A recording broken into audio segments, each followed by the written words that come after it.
Hello readers and resident, welcome back.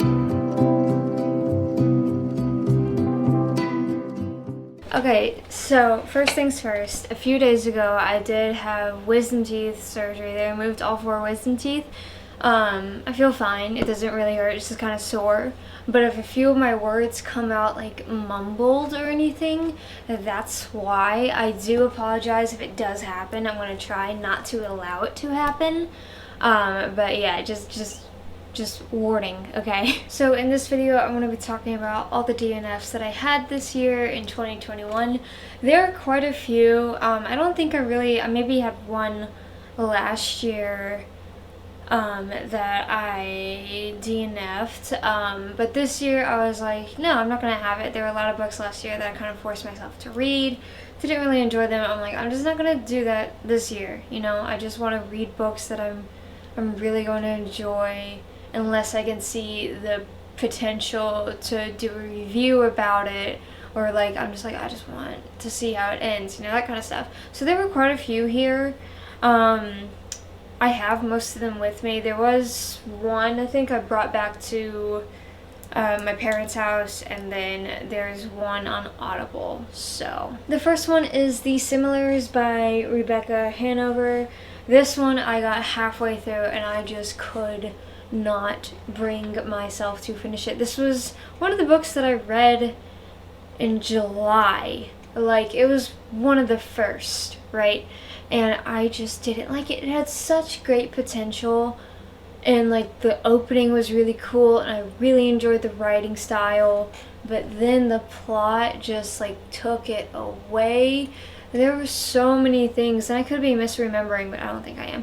There were so many things that just seemed so unnecessary, and so many like subplots that I just didn't care about any of them. Like, there was a romance subplot, attempted murder subplot, a school subplot, a principal subplot, a friend subplot. Like, there were just so many that like kind of didn't really connect at all, and they might connect in the end. I don't know. I'm probably never going to finish this book, but I just got like so like fed up with it, because I felt like the same conversations and the same things were happening over and over and over again, because it wasn't like one subplot led into another subplot. It was like, we're going to focus on this subplot, and then we're randomly going to jump to that one, we're going to leave the other one, and then we're going to come back to it. So it was like boom, boom, boom, boom, boom, and it didn't feel like a continuous flow. That's what I'm trying to get at here, which just really annoyed me, which is really a shame, because this cover, I actually don't mind it. Again, the writing style was pretty good too. And the plot sounded very interesting. It just dragged so much, and like the main thing that I wanted it to focus on, it was just overrun by so many subplots that I'm like, I can't do this. So yeah, I got halfway, a little bit more than halfway now that I'm looking at it, and I was like, I'm done. And then I couldn't find this on Audible, so I couldn't even listen to it to finish it. Maybe if they put it on Audible, I'll finish it that way. Maybe, maybe not. I have no idea. The Ask and the Answer by Patrick Ness. This one I got 1/4 of the way done, we'll call it that. And this one is a very weird one, because I read The Knife of Never Letting Go, and I thoroughly enjoyed that book. Thoroughly enjoyed it. I gave it like 4 stars, maybe even 5, if not 4.5. Like, I really enjoyed that book. I'm like, this is cool. This is one of the only sci-fi books that I like. It's entertaining. The writing style is also very cool, because it follows this very uneducated boy, and so the writing style reflects that, and like his words and his dialogue and the way he thinks, and it flows, and there's barely any looking at it now, that might be the wrong one, but like there's barely any periods or anything or quotation. It's just one continuous thought, and I thought, I'm not gonna like that, and I liked it. And then I was so excited to read this book, and it's good. I just randomly was like, I don't feel like reading this type of book, you know? Like, it wasn't like, oh my gosh, the character's annoying, the plot's annoying. It was like, I want to read fantasy now. I don't want to read this, or I want to read a mystery. I don't want to read this. So I put it to the side. I fully intended to come back to it, and I just didn't. I might try to read it and finish it this year. I most likely will, because again, I like that one a lot. But yeah, this one focuses more on the villain too, which is also makes it more surprising that I didn't try and finish this, because I love villains, and this villain in here, the mayor, he seems kind of cool. He seems like a pretty good villain, you know? But I was just like, meh. So like, I can't give you a reason for why I just stopped reading it, besides I just wanted to read something else. But yeah, I'll most likely return to this. I have no idea when. This entire year I haven't been like, oh yeah, let's finish that. So maybe next year. I have no idea. Fury Born by Claire Legrand. Whew. Now, this book highly disappointed me. This one, out of all the DNFs, is probably the one that disappointed me the most. I was so looking forward to this book. I'm like, it's fantasy. It follows 2 separate timelines. It's gonna be good. Like it revolves around like blood magic, I think, like blood and fire magic, and I'm just like, yes. And reading it, I kind of got like first off, like first reading it, I was like, this is actually pretty good.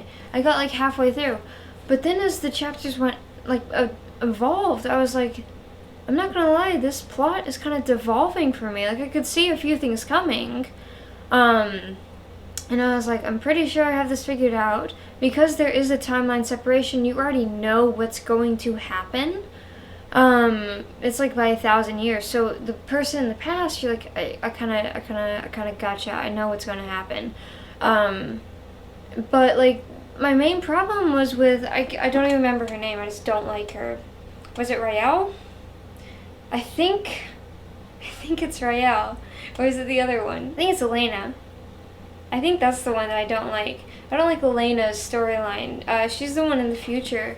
And I've talked about this so much, so I'm just gonna skim over it. But like, she was one of those female protagonists that like stated she was the best at everything. And like in this scenario, I would be like, okay, because it does show that she does have magic, which helps her like run faster, jump off buildings, that kind of stuff. I'm like, okay, maybe I'll let this one slide because she has a leg up in this scenario. The problem was every single fight scene, and she's like one of the best assassins in the kingdom. Like people are scared of her. She's like, I can kill you, and like, I don't know why I just did a southern accent for her. Wow, that was bad. She's like, I can kill you in like 5 seconds. I'm not kidding when I say this. This is not an exaggeration. Every single fight that she is in, she trips and she has to be saved. This girl loses her footing more than like a newborn deer. Like it's ridiculous. She's tripping over herself, she's tripping on a dress, she's tripping on blood. People always get the upper hand on her, and then like she has to be saved. And like if that happens every once in a while, I'll be like, yeah, that's cool. You know, it shows that like she does have a flaw, that she does need help. She's not perfect. And I'm like, that's good. I've done that in my fantasy book, you know, where like that character kind of has to be saved once or twice, but also she never states that she's the best at anything. She's good at a lot of things. She's not the best really at anything. So I was like, it's fine though, it's fine. But it happens every single fight, and there's so many fights, it just gets repetitive. It's like, I know what's gonna happen, you know, like there's no progression. And like, again, this could have been used for character development between 2 characters. Like maybe she didn't like someone, or she thought they were trying to kill her, and then they save her life, and then they talk about it and like, why would you do that? You know I'm trying to kill you, why would you save me?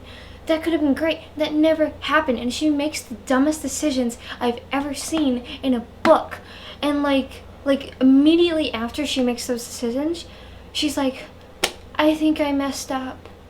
Oh no. And it's like, obviously you did. Like this is, it's not really a spoiler because it's like not even halfway through the book, but she gets to like a rebel camp, and there were like thousands of people there, and she gets mad at the leader for the way that they're living. Despite her assassin job, she gets hired to kill those people and hunt them down and like send like find the bases and like send guards to kill them. And she's like, how dare you let them live like this? It's like they're living like this because there are people like you coming after them. And then she betrays them and she goes to this duke, I think it's a duke, and like she gets bested, like not even physically, just in a mental game. She gets bested. They attack the fortress and she's like, oh my goodness, I think I messed up. And I'm just like, that could have been fine if you didn't, a chapter previous, get mad at him for the way the people were living. You know, maybe if you're like, oh, I don't really care about them, I don't like them, and then you tell, right? And then you think about it and you're like, oh my gosh, there are women and children there. I've royally messed up. I need to fix this. That would have been fine. But that didn't happen. Like she's never in the wrong. And she's so wishy-washy. It's annoying. It's so annoying. I said I was going to make this quick. I lied. But no, the other subplot, Rael, I enjoyed her story a lot. I really did. But I'm just like, the chapters rotate between perspectives. So it's Elena, Rael. And I'm like, I really enjoyed her. But I don't want to read the other thing. And like, I did a test. And like, these chapters aren't long, I don't think. I skipped like 5 or 10 chapters just to see what I would miss. I missed nothing. I could still pick right back up in the story and be like, I know exactly what's going on. Nothing happened in 10 chapters, which I wouldn't mind if it was dialogue, but like I've skimmed those chapters that I glossed over. Literally nothing happened. It's not even like productive. It could have been cut from the book and like nothing would have changed. So, long story short, God, I sound crazy. This book highly disappointed me. The cover is beautiful. I was really looking forward to this series. I've heard excellent things about this book. I just really did not like it. Not Even Bones by Rebecca Schaeffer. This is one of the only ones where I didn't even get close to halfway. And there's a reason for that. Like, this one I was excited for. I'm like, it sounds dark. It involves monsters, blah, blah. The writing style and the plot just weren't doing it for me. The writing style was repetitive. Like, I've read it out before. I'll link that video up there for you guys to go back. But, like, there's a scene. And, like, granted, she was kind of drugged, you know. She had been knocked out. And she was looking at a skylight. And she's like, it looks like we're in the air. Like we're in a plane. Like it's a plane skylight. Because I can see the sky through the skylight of this possible plane. I feel like I'm on a plane. I'm like, I get it. All you had to tell me was skylight, sky, plane. You don't need to repeat it several times. And that happened so many instances. It was like, that was the most primal one I can give you guys. But like so many times I'd be like, I looked at the boy. He looked at me. We made eye contact. His eyes were brown. His brown eyes stared into my brown eyes. We gazed into it. And I'm like, I get it. I got it. I understand. Please. And like the mother character I just didn't like. And like the plot picked up like right where I left off. That's when it began to pick up. And I just did not care. I'm like, I don't really see where this is going. I don't want to see where this is going. I'm not gonna read it. I might come back to it just because the plot and premise of this book is so interesting.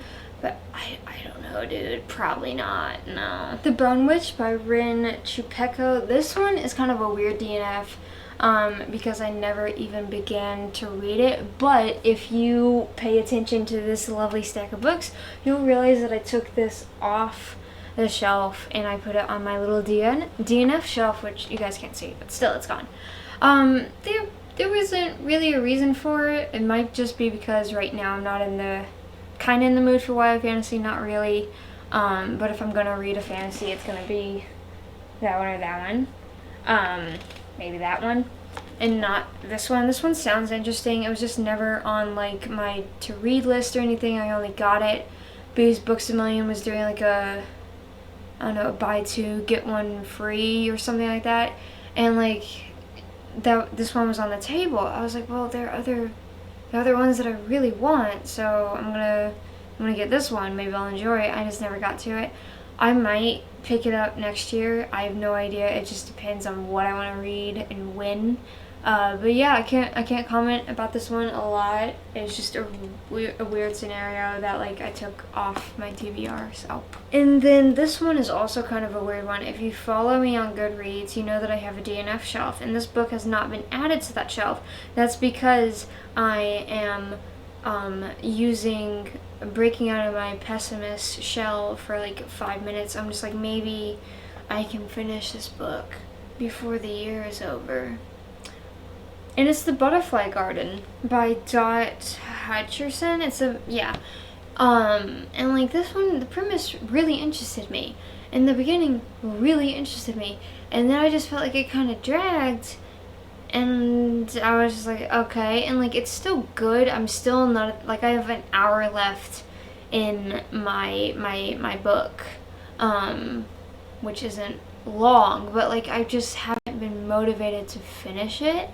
I'm just like, I could listen to it, but I could also listen to this banger of a playlist that I made on Spotify. I'm gonna do that instead. Which like is a shame, because like these dark, very kidnapped mystery thriller books are some of my favorite to read, because they get so dark, and I'm just like, yes. And like it goes there sometimes, don't get me wrong, it does go there. But it's broken up between timelines, so it doesn't feel like one continuous piece. Like I get interested in one timeline and it's like, oh, we're gonna go back here. I'm just like, I don't need to know this. I don't want to see this. Just put it somewhere else. So like I might finish this one. I have no idea. And that is it. Those are all the books that I have DNF this year. There are quite a few. Again, a lot more than next year.